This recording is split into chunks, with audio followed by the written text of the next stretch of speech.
Bonjour, je suis Dr. Paul, Bureau de santé de l'Est d'Ontario. Je suis ici avec une autre mise à jour du COVID pour aujourd'hui, le 25 mai 2022. Je vais commencer comme d'habitude. Je vais partager mon écran. On va commencer avec les statistiques locales.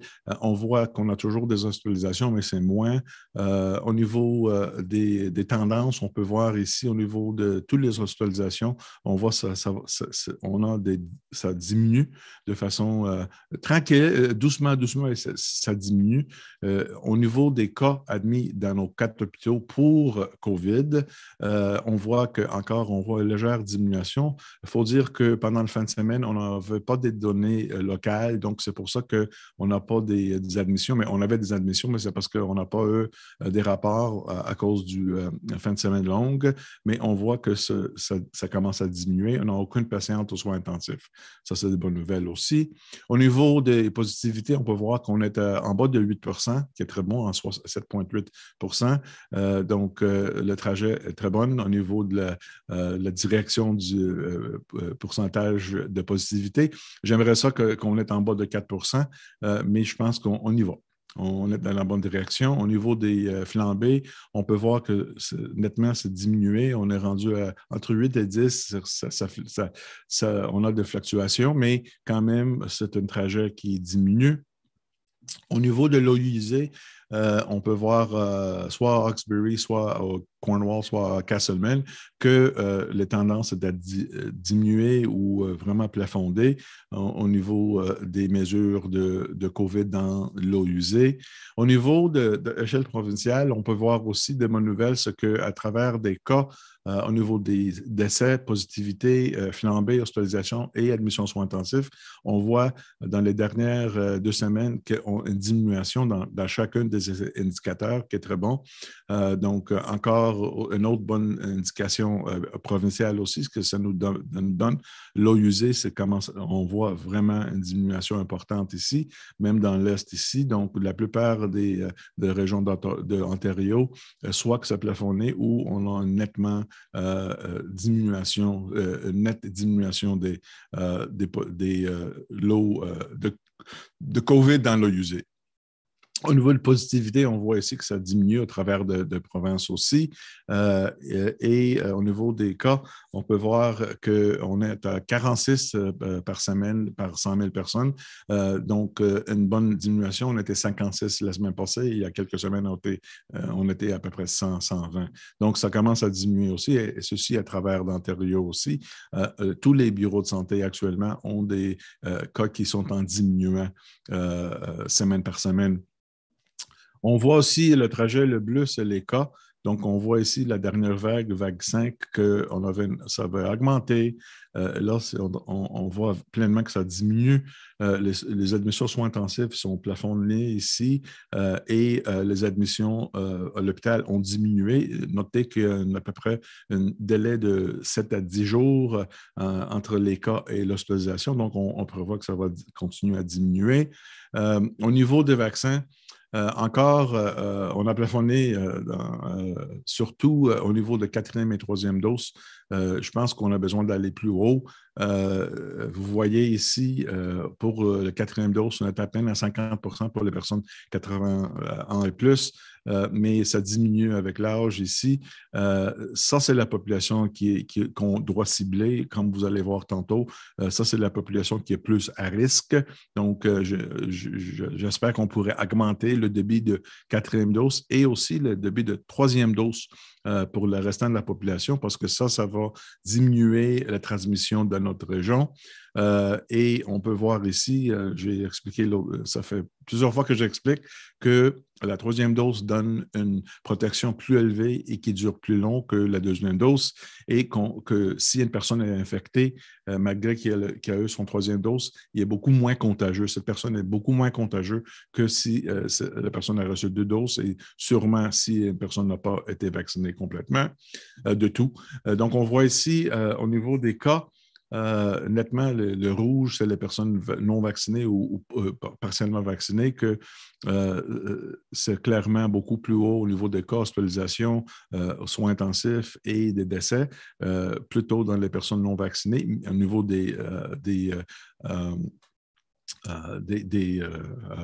pourcentages de personnes et le débit. Mais on peut voir aussi que la plupart des gens qui rentrent à l'hôpital soins intensifs et qui meurent sont des personnes plus que 60 ans, surtout 70 et 80 ans. C'est pour ça que j'aimerais vraiment protéger cette population, 60 ans et plus. Il faut dire, malheureusement, tragiquement, qu'on a eu 2 autres décès la semaine passée que nous avons ajoutés. Les 2 n'étaient pas complètement vaccinés. Les 2 avaient des problèmes médicaux.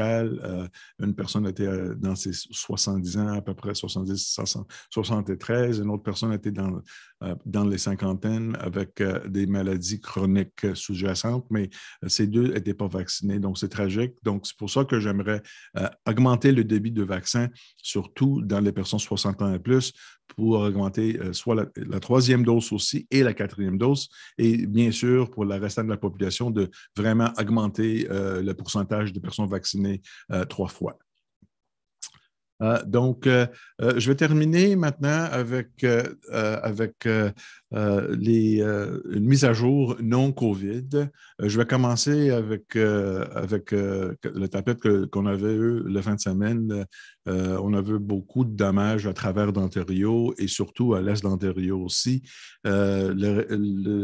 La ville de Clarence-Rockland a déclaré un état d'urgence et nous avons ouvert l'aréna de Clarence Creek pour les personnes pour aller prendre des douches, peut avoir de l'eau dans la bouteille et aussi peut charger leur téléphone, etc. C'est tragique. On a eu 10 personnes qui sont mortes à travers l'Ontario à cause de la tapette, à cause de ce qu'on a eu, les orages, etc. C'était une tornade, on n'est pas sûr, on appelle ça des réchauds, mais on peut dire aussi que dans Rockland, on commence à avoir le pouvoir dans la ville de Rockland, mais autour, on n'a pas encore l'électricité. Hammond avait beaucoup de dommages. On attend que, on espère d'avoir l'électricité retournée le plus vite possible, mais encore, il y a beaucoup de places dans notre région qui n'ont pas d'électricité.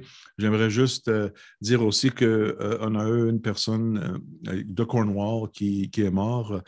Un arbre a tombé lors que cette personne était à Peterborough pour camping de fin de semaine. Ça, c'est tragique.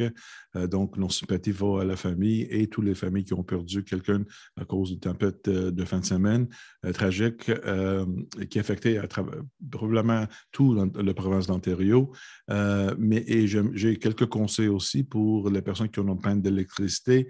Là, ça fait quelques jours au moins, donc on sait que l'aliment dans le frigérateur qui ne marche pas ne peut pas durer plus que 4-6 heures. Donc, tout qui est là, qui lait, viande, etc., doit être mis dans les déchets. Et les congélateurs peuvent durer 48 heures s'ils sont pleins sans électricité et à peu près 24 heures s'ils sont moitié pleins. Donc, maintenant, c'est plus que 48 heures, malheureusement. Tout qui est là, avec le pain d'électricité qui dure plus long que ça, malheureusement, il faut les jeter, il ne faut pas les manger parce qu'on peut avoir des conséquences d'une gastroentérite importante, etc. Donc, ça, c'est une chose. L'autre chose aussi, de ne pas utiliser des chandelles avec le feu.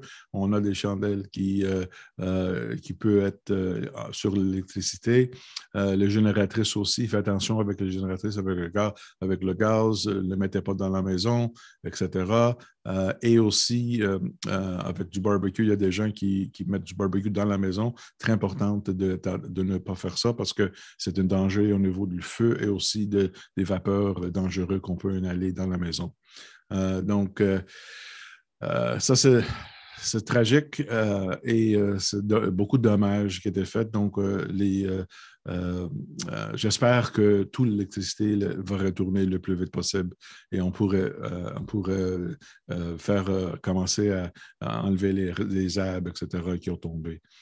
Au niveau d'influenza, j'ai mis ça à cause qu'on a encore des cas d'influenza. Donc, c'est juste pour nous rappeler que l'influenza est là. Ça peut revenir. Donc, en mois de septembre, octobre, on doit se refaire vacciner. On a encore l'influenza. Ça va retourner aussi en mois d'automne. Et je vais parler aussi du monkeypox, le variole du singe. Ceci est une virus qui est relié au smallpox, vaccinia, etc. Mais ce n'est pas le même virus comme tel et ce n'est pas aussi dangereux. C'est un virus qu'on a découvert en 1958 on a trouvé ça dans les singes de laboratoire. C'est pour ça qu'on a nommé ça variole du singe. Mais ça infecte d'autres types d'animaux aussi et ça infecte habituellement des personnes en Afrique, Congo, etc. Et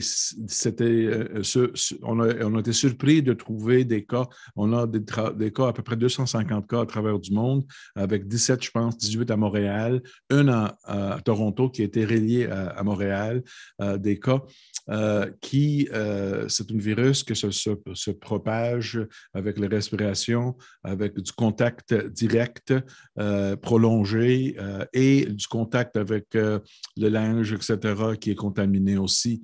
Le période d'incubation, c'était 7 à 14 jours. Ça commence avec les signes non spécifiques comme influenza, grippe, etc. Et on commence avec des taches rouges qui viennent comme des petits boules. On appelle ça les pox. Et ça peut durer 2 à 3 semaines. Et dans la plupart on n'a pas de traitement. Dans la plupart des cas, ce n'est pas dangereux, ce n'est pas mortel, ça s'en va. Mais la personne est infectieuse tant qu'on a des taches, 2 à 3 semaines, pas de traitement, mais pour les personnes en contact, on peut donner le vaccin pour la variole qui va prévenir l'infection dans les personnes de contact. Il faut dire aussi que ce n'est pas une menace de santé publique, c'est un intérêt de santé publique. On voit, on ne comprend pas pourquoi, comment ça, qu'on avait des petits flambés. On ne pense pas que c'est dangereux, on ne pense pas que les personnes, la population en général est en risque, mais si vous êtes en contact avec quelqu'un qui a été diagnostiqué, allez voir votre médecin, on pourrait vous offrir le vaccin, etc. Et c'est juste pour juste soulager le monde qu'on n'est pas dans un état de panique pour ça, mais c'est une chose qu'on doit suivre de façon proche. Et si quelqu'un était en contact et développe des symptômes, allez vous faire évaluer par votre médecin parce qu'on peut vous offrir un vaccin pour ça, mais on ne voit pas que ça va augmenter plus que ça. Je pense qu'on pourrait le contrôler. Et comme je l'ai dit, ce n'est pas une menace de santé publique au moment, surtout pour la population en général. Donc, je vous remercie. À la prochaine.